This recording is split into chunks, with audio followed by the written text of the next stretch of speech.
We can go in and have a 1 hour session, a 1 day session, we could have a 3 day seminar, but if you don't go out and apply that, right, and put it in some kind of a structure that you're really gonna take those concepts and figure out how to apply them to your leadership experience, then you aren't going to get anything out of that.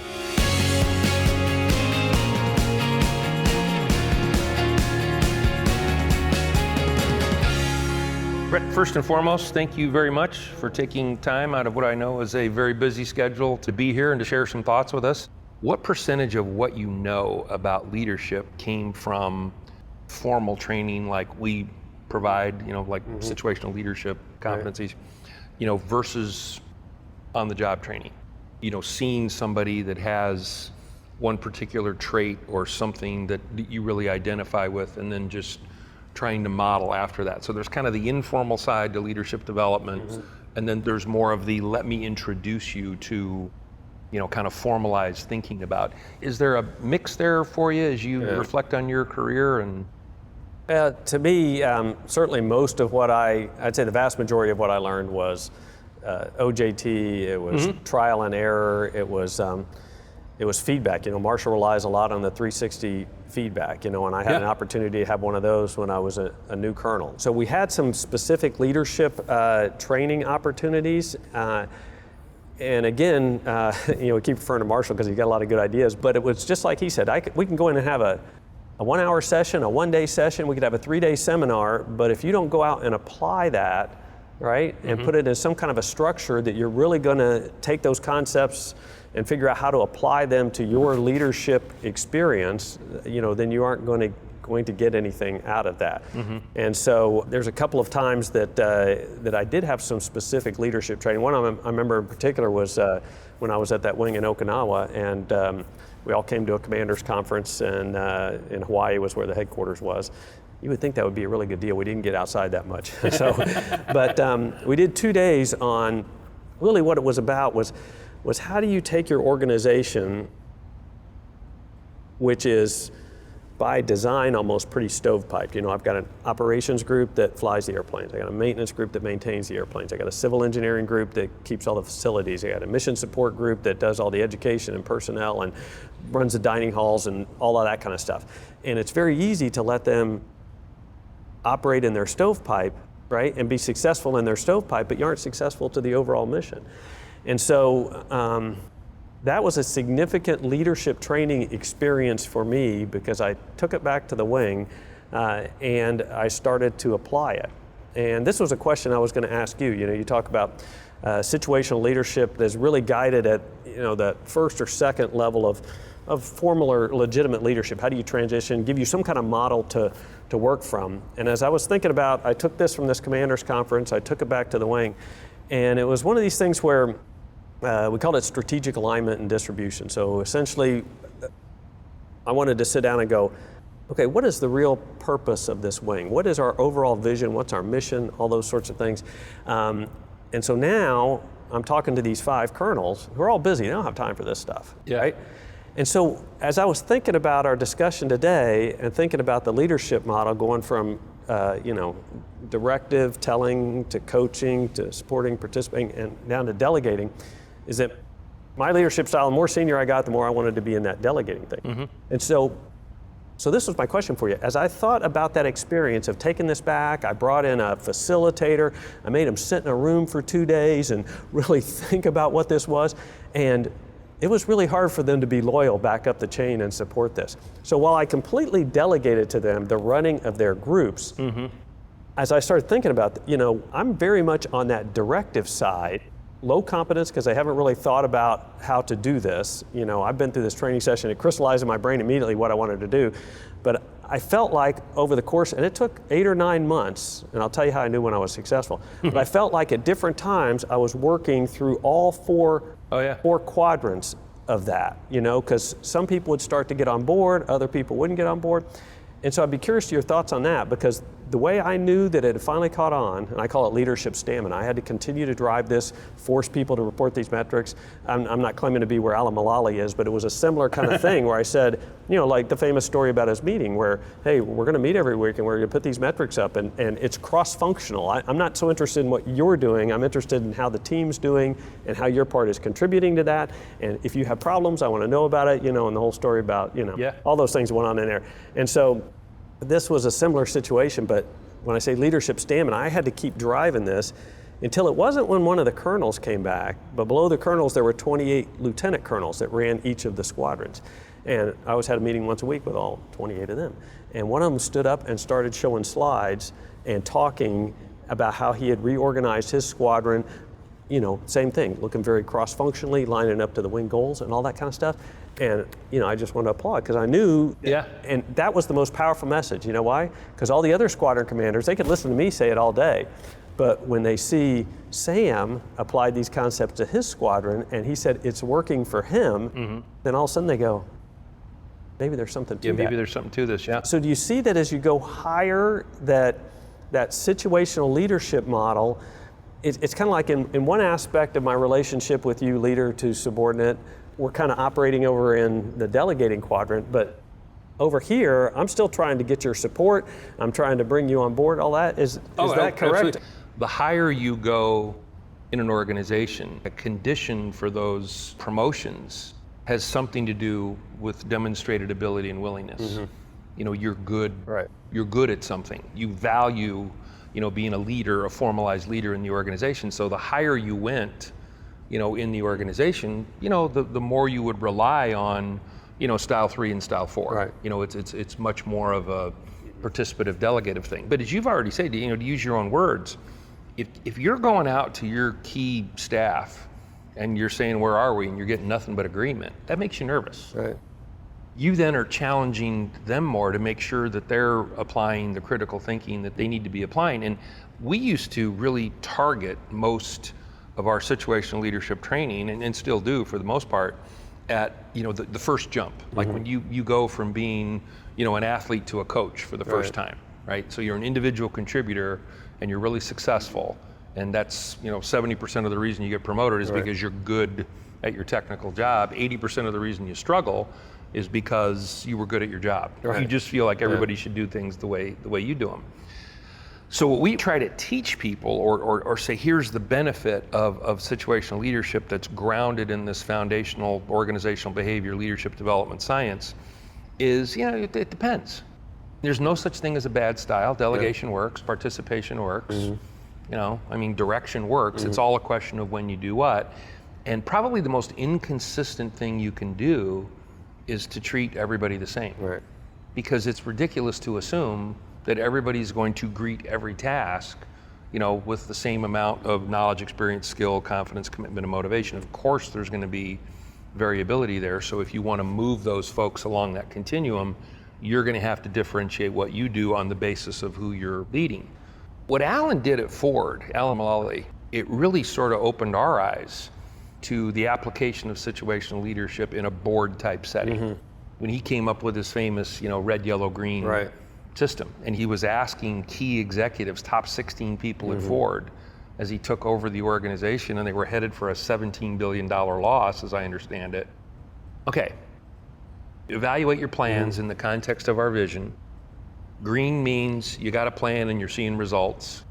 Yellow means you got a plan, but you anticipate seeing results, but you haven't seen them yet. And red is, no plan, no results. Right.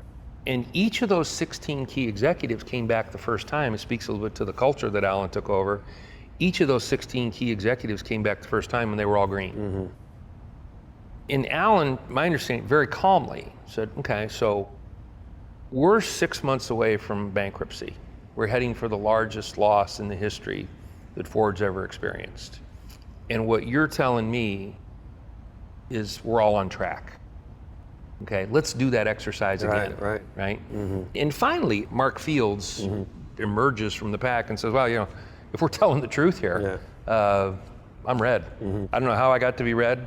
And it was really a bold move on his part, because culturally at that point in time, that's just not something you did, right? And Alan's response, and Marshall makes a big deal out of it, and he should, Alan's response was just, Right. okay, great, Right. thank you. Yeah. Now, Yeah.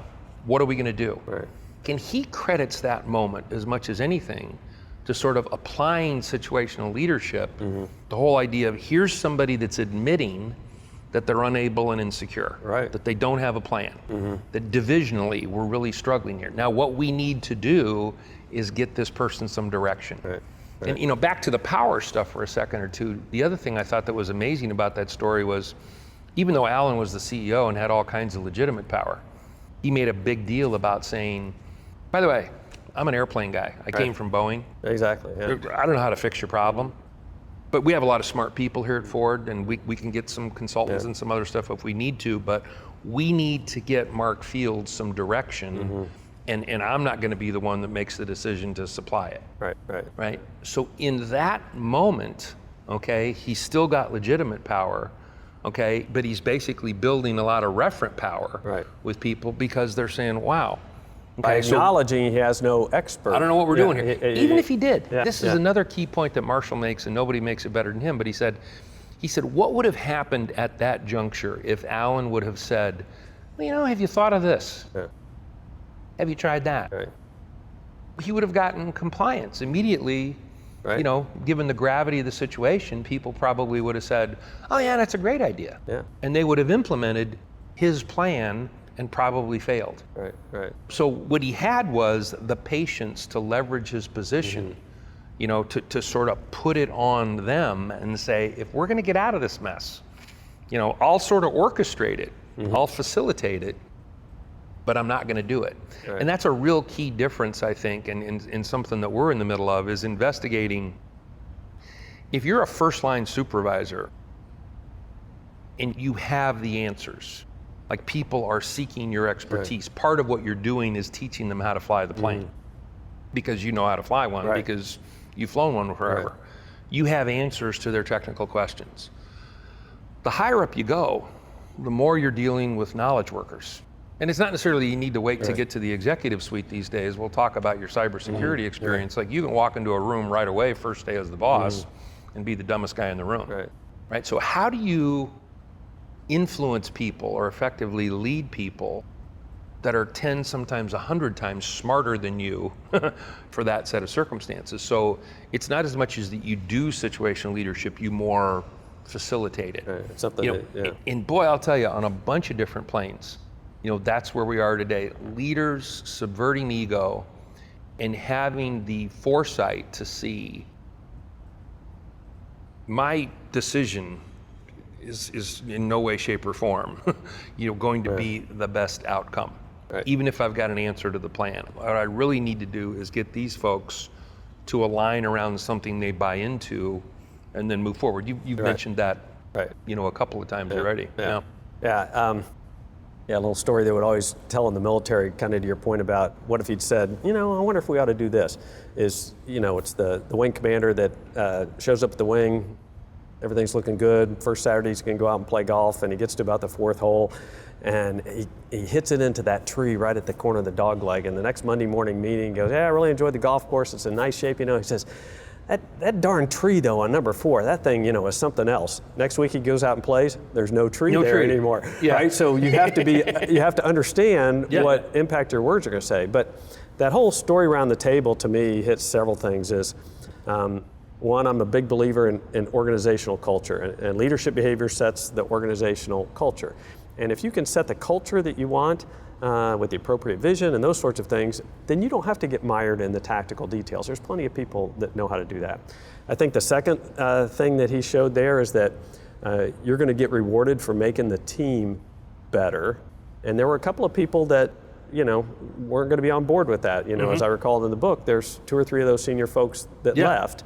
But a lot of that was about creating, if you will, a safe environment for people to admit, that they didn't have the answers. And I think that I've definitely seen that in the military and in the private sector is, can you set a safe environment where people can let you know what's not going right? And then, then there's an obligation. If Mark Fields was still red a year later for exactly the same reasons, then he got another issue. But this Right. was an opportunity for him to get help, to interact, to create an environment, and then I'm sure 6 months later, he's providing advice and support for another aspect of the company, and Yeah. it was that teamwork that they built, I think, that really made that successful. And again, it's testament, and it's why everybody everywhere is like singing Alan Mullally's praises these days. But can you imagine being a CEO of an organization that's leaving and getting what most people would consider to be a significant exit package in terms of dollars and stocks Right. and those kinds of things, and doing that with a 97% approval rating? Right. Boggles the mind. Yeah, you did You know, pretty where good. it's just like, okay, so here's a guy that got a big check, right? And by the way, if it was up to me, I'd have given him more. Yeah. I mean, that kind of speaks to the impact of not only what Alan had on the productivity, of like short-term results or success, but also just the engagement of what it was like to be an employee at Ford. Which takes me to maybe one of the final points I would at least like to make that hasn't come up yet, and you kind of talked about the OJT leadership versus this. Yeah.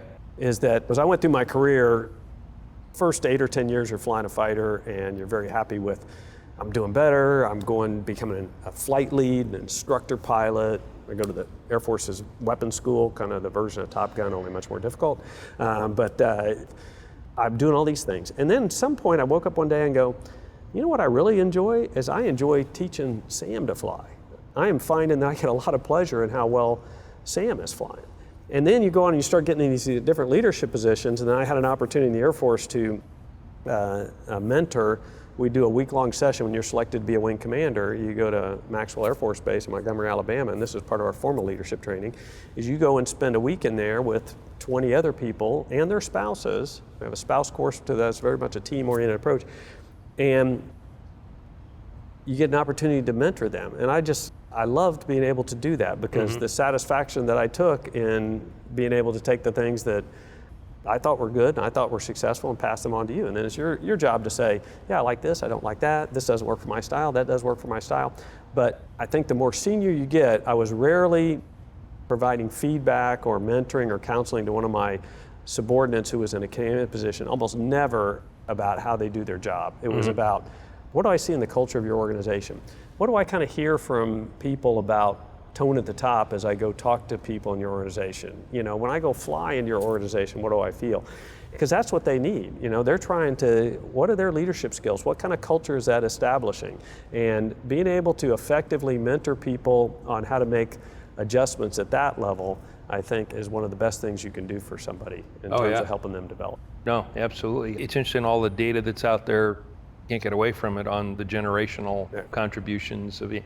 And like the main thing is that the thing that we have as a baby boomer is you have history that's of value, that can communicate to people, here's why we did it the way we did it. Here's the decisions we made, here's what we've learned, this is where we were coming from, right? A lot of times the frustration of millennials is like, your experience doesn't mean anything to me. Because the thing millennials don't get is that we were opinionated and clueless long before they were, right? And then the whole idea again of approaching not just from a generational standpoint millennials, but anybody, they have fresh ideas. They're not burdened by our experience. They come in and they see things, it's fresh. To be able to respond to that, and you were talking about the whole gestation of an idea, to be able to say, okay, I'm not sure everything you come up with is going to be implementable, but I really still want you coming up with stuff. Right. That energizes them, and there really is, kernels of future greatness in that exchange.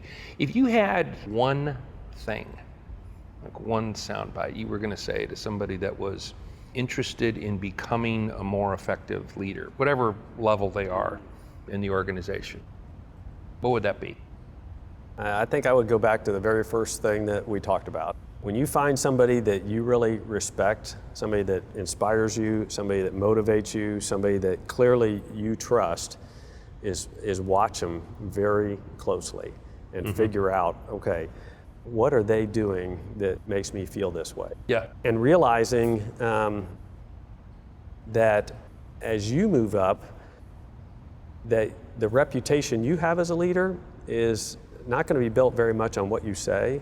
It's going to be built on the observations that people have of you when you're not really paying attention. And that's why I saw you as a good leader. And so I think taking every opportunity to actually stop, a lot of people in the military keep journals, and a lot of what they're writing down is not only good stuff, but I also say, hey, everybody can serve as an example if only as a bad example. Yeah. There's things you go, I will never do this.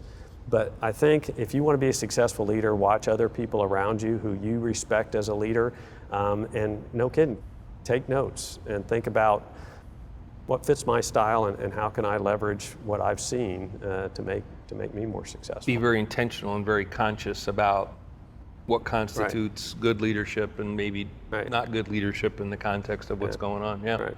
Yeah. Very good advice. As they say, leadership is vague. It's one of my favorite quotes, right? As much as we try to model it, at the end of the day, you've got to have a style that works for you and makes you effective. And I think that as you get more senior, I used to tell these wing commanders, I said, on one hand, you're at a different level, like Marshall's saying, what got you here won't get you there. There's some changes, but there's other fundamental things about you, and I think the biggest one is you make pretty good decisions on less than perfect information, and that will be increasingly required of you as you get more senior. And so trusting yourself comes from those years of observing, imitating, practicing, adjusting, so that as you move up, you've got a good feel. You're confident in what your skills are, and then, like they told us as generals, when you become a general, you're a generalist. That's why you can go be the IT and cyber guy, right? And if you've got confidence in your leadership skills, then you can go do that.